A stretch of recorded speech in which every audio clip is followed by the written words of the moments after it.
Bismillahirrahmanirrahim. Assalamu alaikum to everyone.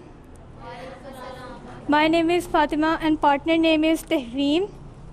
Today, the subject BS English Literature. I am going to present the topic Introduction of a Poet of the poem Kitchen, Tawfiq Rafat. Short biography of Tawfiq Rafat, 1927 to 1998.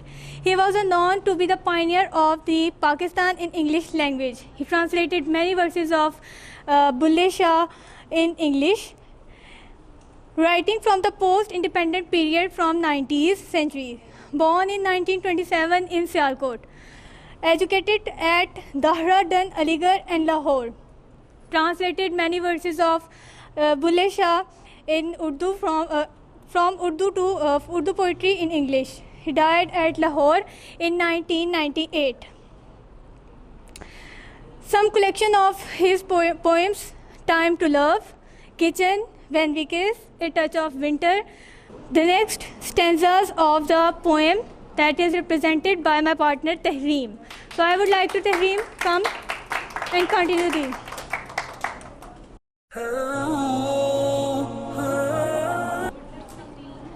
Assalamu alaikum. Let me introduce myself. My name is Tahreem Kadir. I am a student of BS English at Himalayas College. Today, the topic which I am going to present is Kitchen by Tawfiq Rafat. Kitchens were places we grew up in. High-roofed, spacious, they attracted us with the pungency of smoke and spices.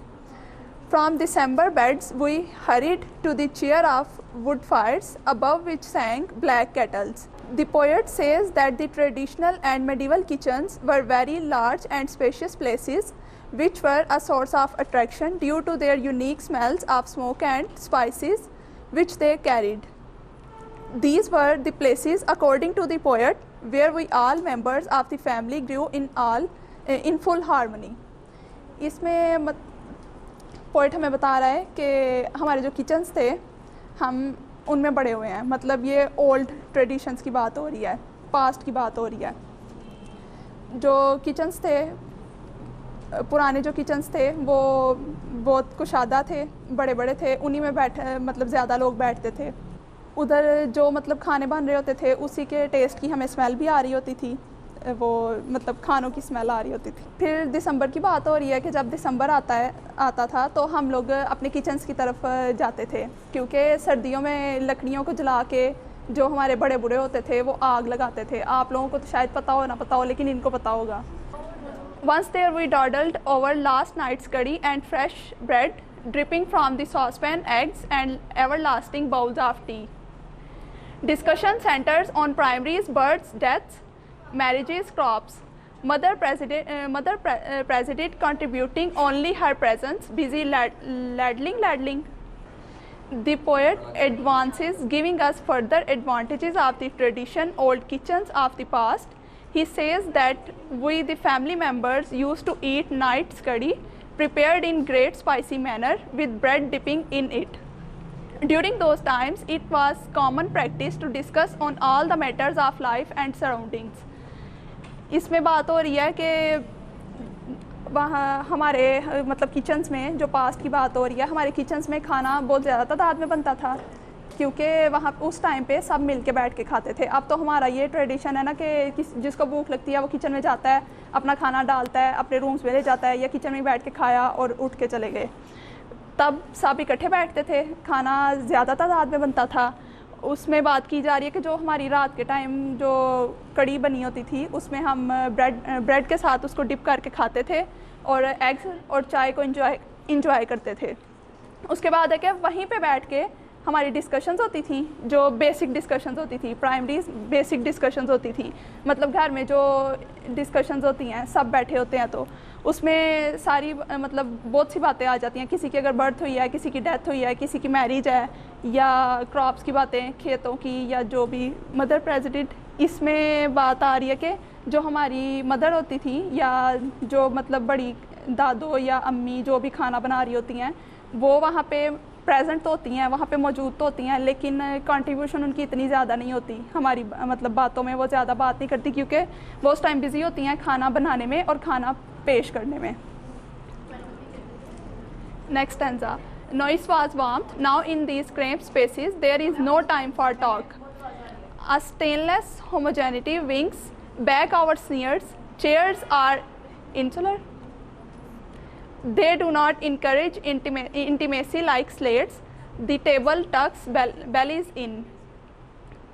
This may be called the second part of the poem in the sense that in it the poet now establishes his door from old kitchens to the modern one.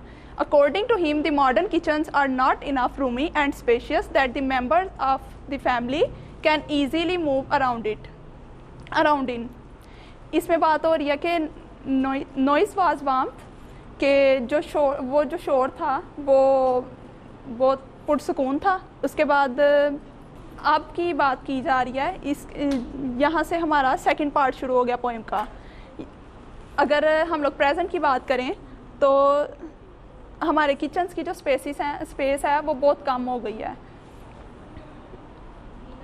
There is no time for talk, किसी के पास किसी के लिए time नहीं है, किसी से बात करने के लिए टाइम नहीं है। वही बात फिर आ गई कि हम लोग अब इकट्ठे नहीं बैठते, ज़्यादा बातें नहीं की जाती उस तरह जिस तरह पहले होता था। A stainless homogeneity wings back our sneers, इसमें है कि होमोजेनिटी का मतलब होता है हम आहंगी।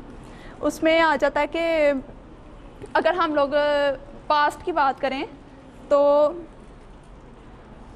अगर हम लोग पास्ट की बात करते हैं तो आज हम लोग इस चीज़ को मजाक में ले लेते हैं कि मतलब अब हमारे साथ ऐसे नहीं ना होता, हम इकट्ठे नहीं बैठते, बातें नहीं करते, तो हम लोग उस चीज़ को मजाक में ले लेते हैं, टाइप ऑफ मोक। और पहले जो किचन्स होते थे हमारे उसमें स्पेस बहुत होती थी, उसमें स्लैब्स होती थी जिन पे हम बैठे होते थे और सब बैठते थे, वहाँ पे ही खाना खाया जाता था और बातें भी वहीं पे होती थी, डिस्कशन सारी। लेकिन अब ऐसा नहीं होता। अब हम लोगों ने अपने किचन्स में टेबल्स रख ली हैं, चेयर्स रख ली हैं और जिसने आना है वो आए, बैठे, खाना खाए और चले गए। Next stanza, we would not dream of coming to this place to savour our triumphs or unburden our griefs. Chromium and formica have replaced the texture's homeliness of plaster teak. By contrasting the old kitchens and household with the present one, the poet moves forward and says that the establishment of new and modern scientific materials, we are moved from further away from heat and warmth of feelings and emotions for others. इसमें बात हो रही है कि अब हम वही फिर बात आ गई कि मॉडर्न टाइम में हमें ये चीज़ें अलाउ नहीं की जाती। जब पहले हम लोग किचन में सब बैठे होते थे बड़े, वहाँ पे ही कोई खुशी अगर होती थी तो वहाँ पे ही इंजॉय कर लेते थे किचन में बैठ के। अगर किसी का रिज़ल्ट आया है, कोई पास हुआ है या कोई भी खुशी की खबर मिली है, वहाँ पे बैठ के इंजॉय हो जाता था। उसके बाद अगर कोई दुख की बात होती थी तो वो भी वहीं पे बैठ के कर लेते थे। लेकिन अब ऐसा नहीं होता, अब किसी के पास टाइम नहीं है किसी से बात करने का, और किचन में तो बिल्कुल भी कोई, बस वो जाता है जिसको काम हो, या सब घर वाले किचन में नहीं अब जाते। अब बच्चे भी किचन में नहीं बैठते, तब बच्चे भी किचन में बैठे होते थे। क्रोमियम एंड फॉर्मिका ये साइंटिफिक थिंग्स हैं, इनको ऐड अब हमने अपने किचन में इन चीज़ों को ऐड कर लिया है। Last stanza, everything is clean as a hospital, this realist clock where once the eloquent grandfather swung clicks forward stiffly. We are differential to the players of electric toast and take our last gulps standing up.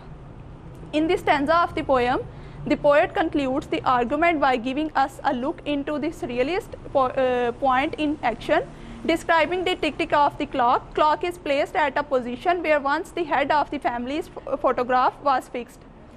This also signifies that now in the house there is no need of any patron. The modern day children can handle without their presence. Everything is clean as a hospital. हर चीज़ को हमने hospital की तरह साफ़ किया हुआ है। अब उस तरह से रश भी नहीं होता, कोई मतलब इकट्ठे नहीं बैठते।